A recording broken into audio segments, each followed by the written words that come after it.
Hey, this is John. Thanks for joining me for this video. In part one of this series that looks at building the RX-78-2 Gundam from Bandai, I looked at removing the parts from the sprues, cleaning up the nubs, and getting the model assembled so that it's easy to disassemble later for painting. And I ended up with this guy here.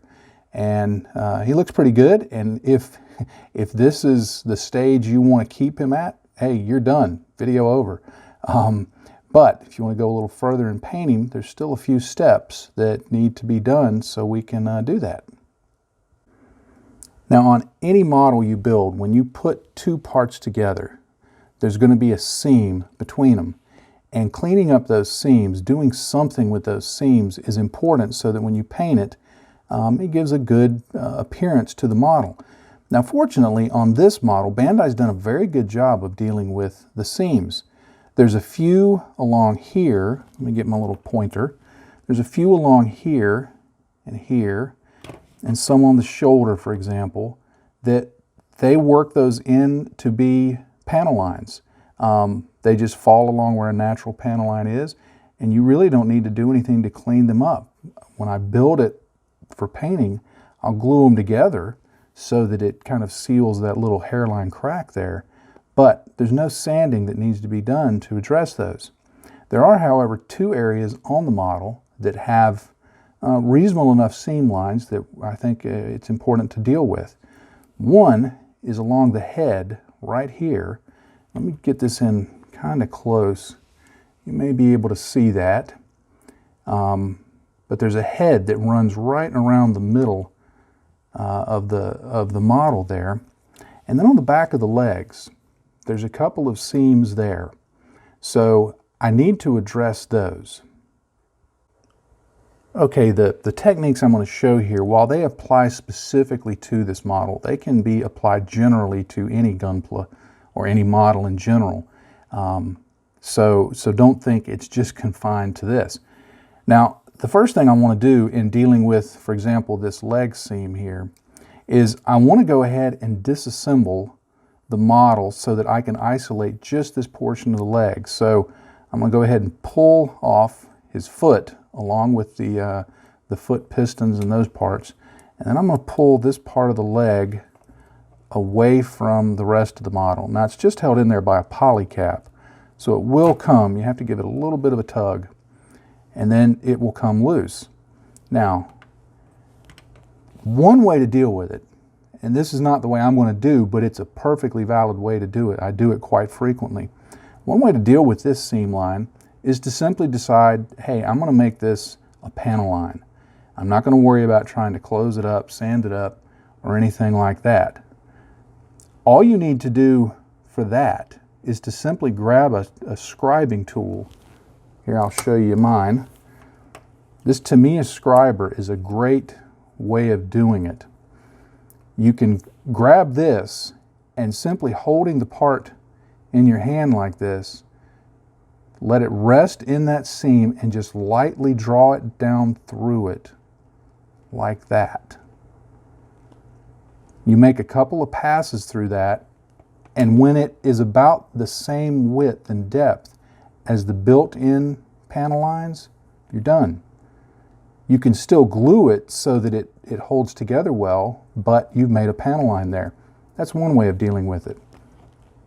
The other way, and the one I'm going to demonstrate today, uses Tamiya extra thin cement. Now, you can use any glue that is a welding glue, meaning it melts the plastic. I know there are other brands, but I prefer Tamiya extra thin. And all I'm going to do is put some of this glue along the seam, just like that. And you don't have to be, you don't have to spare the glue. Go ahead and use some glue, enough to really get in there. You want to make sure you don't, if there's any joint parts or any moving parts near that, you want to make sure you don't get into that. But once you get that glue in there, you simply just squeeze this thing together. And what will happen is it will squeeze out some of the plastic and form a little weld bead that will later go back in and sand. Now what I'll do is I'll let this part sit for a couple of minutes. I'll apply some more glue to it and squeeze it back together one more time, and then I'll let it sit overnight and I can move on from there. Okay, the part has had time to dry overnight, and you can see that it's glued together and the seam is closed up, but there's just a little bit of a raised bead there from the plastic coming out. And so we want to sand that down. You can use your hobby knife to scrape down the initial portions of it. You can use a file like that, though that can be a little harsh.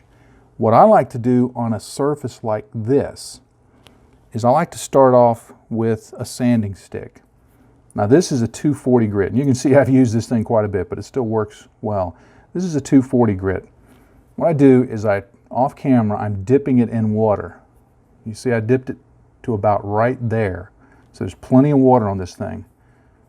And all I'm going to do is start sanding that area. Now I'm using circular motions so that it doesn't give me any sanding marks. Always use water when you're doing this type of sanding because it will give you a much smoother, much better result, and it keeps the dust from floating around. Now down here, because of the shape, I can get away with doing some circular sanding right there, but right up against the edge, I may have to do a little bit of just back and forth. But again, wet sanding will help reduce the number of sanding marks that will appear on the model. So I'm going to continue doing this and get it fairly smooth. The way you check it is you occasionally stop and just run your fingernail across it. And your fingernail will feel any ridges in there. When you feel ridges, just keep working. I'm applying some pressure. I'm not really bearing down on it, but at the same time, I'm not doing it super light. I'm pushing down hard enough to make good contact and get some sanding going. Okay, occasionally you'll find an area that is a little tougher to get to. And right here where the nub was, I didn't do a great job of cleaning that up. And I can tell that it's not getting sanded because it's still glossy. Where you sand it, it's going to make it a little bit dull, a little matte. But where you haven't been able to get to it, it's going to be a bit glossy, and if you turn it in the light, you can actually see a dimple. So I'm going to drop back to a 180 grit sanding stick, and again, I'm going to dip it in water, and I'm just going to let this heavier abrasive work on that area. And I'm again using the circular motion and just sanding away at that. You can see how dirty that sanding stick is. But I'll just keep working on it until I get it sanded away.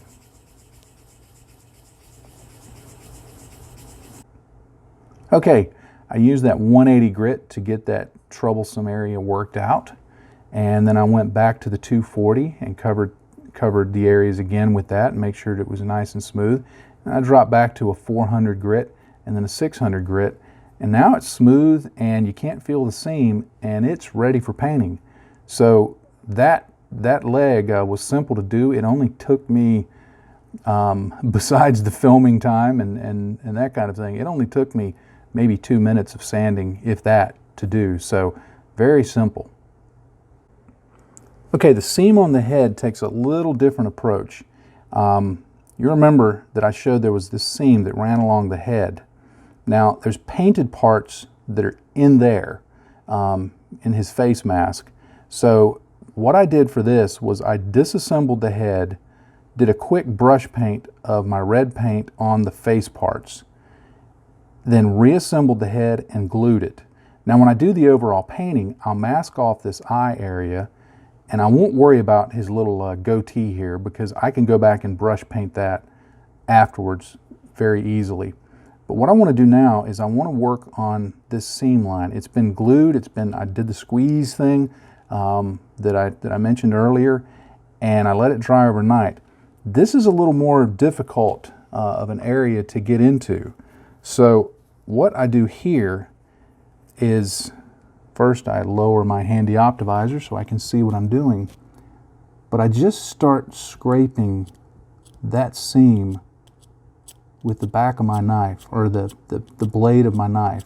I've got it at about a 45-degree angle, and I'm not putting a lot of pressure. I'm letting the blade do the work, not the pressure. And essentially, I'm planing this down. If you've ever worked with wood, you know what planing is. And I hope I'm using that term correctly because I don't do a lot of woodworking. But you simply plane that down until you get rid of the seam. That's how I do it along here, and I'll continue doing that. It takes a little more work, a little more time. There's the part along the head right here that's easy to get to with the sanding sticks like I showed you earlier. And I'd start off with the 240 grit just like I did, make sure it's wet, and just go in there and sand that flat area. That's fairly simple to take care of. Once I've used the knife to get this area like I want, I'll go back in and just gently do some cleanup like that to just make sure that it all looks one part, that it all looks like it's joined together.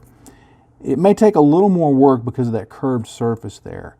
So be prepared to spend a little more time here. But as long as you do good cleanup on your nubs, it shouldn't be too difficult to get this seam knocked out. All right, I have the seams on this RX-78-2 sanded down and ready for painting. And they turned out pretty good. I'm happy with them, and I'm ready to move on. Now, in part 3 of this series, what I'll do is cover disassembly of the model in preparation for paint. I'm going to be taking it apart, but I'm going to be doing it in a certain order for particular reasons that will become apparent in that next video. So be sure and watch for that one, and we'll continue on with this build. Thank you very much for watching today. I appreciate it. I hope you will subscribe to this channel and click the little bell so that you can get notified when I have new videos up, or when I may be doing live streaming, which I'm going to be doing more and more as we get into the end of the year, possibly, and certainly into 2020. But again, thank you for watching.